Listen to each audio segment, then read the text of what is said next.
Olá, pessoal! Que saudade eu estava desse perfume. Eu sou a Ana Luísa Dornelles, colaboradora do CEIR.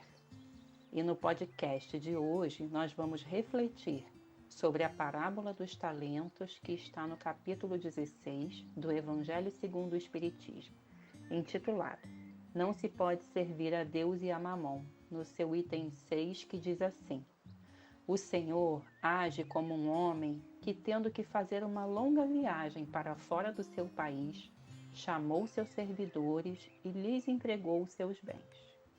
Distribuiu seus talentos segundo a capacidade de cada um. Ao primeiro deu 5, ao segundo 2 e ao terceiro 1 talento. Depois partiu.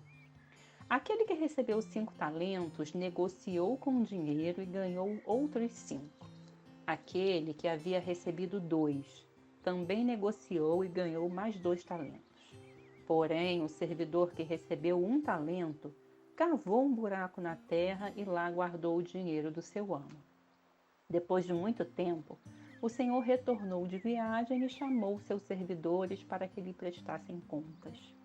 Aquele que recebeu 5 talentos se apresentou e disse: Senhor, recebi 5 talentos e trago além desses outros 5 que ganhei. E o amo diz: Bom e fiel servidor, porque você foi fiel com pouca coisa.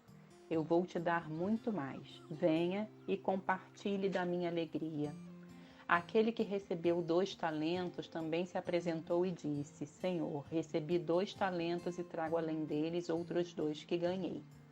E o amo diz: Bom e fiel servidor, porque você foi fiel com pouca coisa. Vou te dar muito mais. Venha e compartilhe da minha alegria.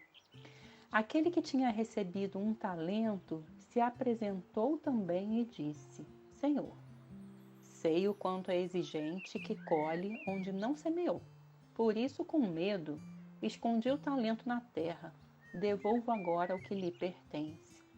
Porém o amo lhe diz: servidor mau e preguiçoso.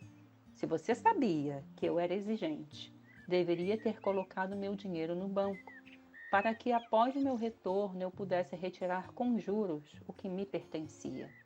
Tirem dele o talento e deem ao servidor que possui 10 talentos, porque é preciso dar a todos o que tem e eles ficarão na abundância. Mas daquele que nada tem, deve-se retirar até mesmo o que ele parece ter. Joguem, portanto, esse servidor inútil nas trevas, onde haverá prantos e ranger de dentes. Bem, muitas são as reflexões que a gente pode fazer acerca dessa parábola, mas nós vamos refletir nesse podcast de hoje sobre o talento como aquelas nossas verdadeiras propriedades, nossa riqueza dada por Deus, aquilo que caracteriza nós mesmos e a nossa essência. De acordo com o Evangelho segundo o Espiritismo também, capítulo 16, item 9, nós somos proprietários apenas daquilo que podemos levar deste mundo. Nada do que se destina ao uso do corpo e tudo o que se destina ao uso da alma, ou seja, inteligência, conhecimentos e as qualidades morais. Então vai depender de cada um de nós ficar mais rico a partir do momento em que chegou a este mundo, sendo sua posição futura, ou seja, a nossa, o resultado da aquisição desses bens morais. Mas para que considere essas aquisições, é preciso que esteja com a consciência em processo de despertamento. De acordo com Joana de Ângeles, no livro O Ser Consciente, psicografado por Divaldo Franco, há 2 estados em que o ser se apresenta como decorrência desse nível de consciência: adormecido e desperto. Adormecido é aquele em que ainda predominam as questões fisiológicas, voltado para as distrações que o façam se distanciar de seu mundo interior e dessa busca, tais como trabalho exaustivo, conversações prolongadas, caminhadas e ginásticas que consomem horas, que apesar de serem úteis, desviam ele dessa meta essencial, que é o despertamento de si mesmo. Já aquele que está desperto, ele considera mais do que estar vivo do ponto de vista fisiológico. Despertar significa identificar novos recursos ao alcance, descobrir valores expressivos que estão desperdiçados, propor-se significados novos a partir da vida e antes que não eram percebidos. Encontrar-se participante-partícipe da vida, tudo realizando com a integral lucidez. Tudo que ele faz, ele realiza de forma consciente. Mas essa aquisição da consciência, ela demanda um tempo e esforço. É um grande desafio do processo de evolução da gente. E como que a gente pode entender esses conceitos, né, de consciente, o que é inconsciente, ego e self, que é o que trata a parábola? No livro Em Busca de Si Mesmo, do psicólogo Marlon Rickdown, ele faz uma analogia do inconsciente com o oceano e do self como o centro da psique, ou seja, o nosso Deus interno. Nesse oceano, a gente imagina uma rolha, como essas de garrafa. Essa parte, a rolha, seria o que nós temos de consciência. Isso nos ajuda a entender porque, na grande parte das vezes, somos direcionados pelo inconsciente, ou seja, nós não percebemos aquilo que fazemos. Para entender a relação entre o ego e o self, ele usa a analogia do porteiro de um prédio, que seria o ego. Esse porteiro, o ego, deveria obedecer às regras do dono do prédio, que é o self, fazendo a mediação entre esse mundo interno, ou seja, minhas regras internas, com o mundo externo.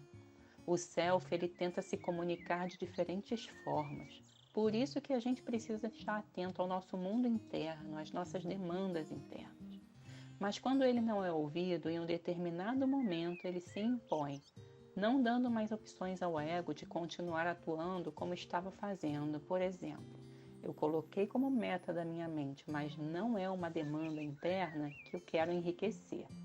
Então eu vou trabalhar muito mais do que eu posso, sem descanso, até um dia que de repente eu cometo um erro que me custa a promoção que eu almejo, ou então eu adoeço, de forma que eu preciso me ausentar. O papel do ego é mediar tudo aquilo que o self, que é a demanda interna, traz como informação e energia. O problema, ou seja, a questão, é que muitas vezes a gente não gosta do que ele traz, do que ele está mostrando, e a gente quer esconder, quer reprimir esse conteúdo. Por exemplo, a energia da agressividade.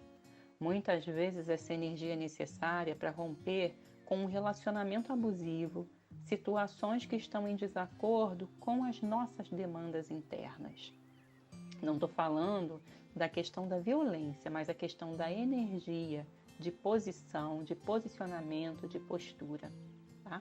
Tudo aquilo que não temos o desejo de ser, que a gente se esforça para se livrar, apenas passa desse estado de consciência para inconsciente. Mas isso não deixa de nos habitar, não vai deixar de nos influenciar e vai se transformar em uma sombra. O que eu quero dizer é que para aqueles servidores da parábola que estavam conscientes das demandas internas, dos talentos que receberam por Deus, de acordo com as suas próprias capacidades, foram para a vida e colocaram suas potencialidades em uso. Deus os recompensou com o dobro de suas aquisições. Já o servo adormecido, que não botou fé no seu talento, não acreditou e simplesmente dormiu, não utilizou seus potenciais dados por Deus e, ao final, foi retirado dele aquilo que parecia ter.